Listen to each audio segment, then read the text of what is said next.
ದಕ್ಷಿಣ ಕನ್ನಡದ ಉಪ್ಪಿನಂಗಡಿಯ ಇಳಂತಿಲದಲ್ಲಿ 2 ದಿನಗಳ ಕಾಲ ನಡೆದ ಆಫ್ ರೋಡ್ ಜೀಪ್ ವಿಭಾಗದ ಸ್ಪರ್ಧೆಯಲ್ಲಿ ದಕ್ಷಿಣ ಕನ್ನಡ ಜಿಲ್ಲೆಯ ಹವ್ಯಾಸಿ of road driver Jack Anil ಪ್ರಥಮ ಪ್ರಶಸ್ತಿಯನ್ನ ತಮ್ಮದಾಗಿಸಿಕೊಂಡಿದ್ದಾರೆ. ಮಾರ್ಚ್ 7 ಮತ್ತು 8ರಂದು ಉಪ್ಪಿನಂಗಡಿಯಲ್ಲಿ ನಡೆದ ದಕ್ಷಿಣ ಭಾರತ ಮಟ್ಟದ ಈ ರೇಸ್ನಲ್ಲಿ ತನ್ನ ಅದ್ಭುತ ಚಾಲನಾ ಸಾಮರ್ಥ್ಯವನ್ನು ಪ್ರದರ್ಶಿಸುವ ಮೂಲಕ ಜಾಕ್ ಅನಿಲ್ ಈ ಪ್ರಶಸ್ತಿಗೆ ಭಾಜನರಾಗಿದ್ದಾರೆ. ಜೀಪ್, ಥಾರ್, ಜಿಮ್ಮಿ, ಜಿಪ್ಸಿ ಮತ್ತು ಮಾಡಿಫೈಡ್ ಎಂಬ 5 ವಿಭಾಗದಲ್ಲಿ ನಡೆದ ಪ್ರತ್ಯೇಕ ಸ್ಪರ್ಧೆಯಲ್ಲಿ ಜಾಕ್ ಅನಿಲ್ ಥಾರ್ ಜೀಪ್ ವಿಭಾಗದಲ್ಲಿ ಸ್ಪರ್ಧೆಗೆ ಇಳಿದಿದ್ರು.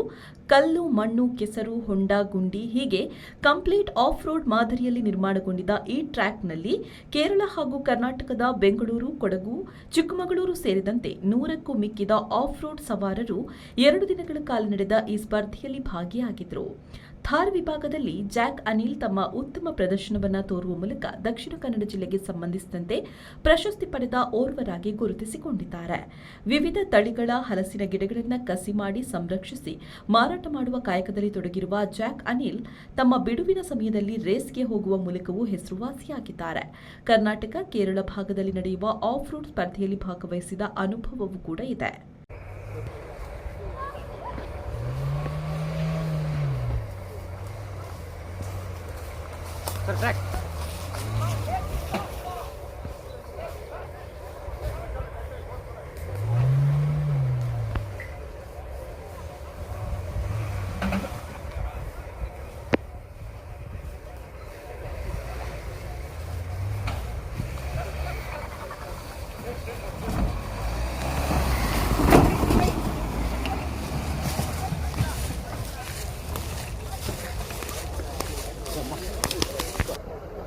Anish V4 news, Puttur.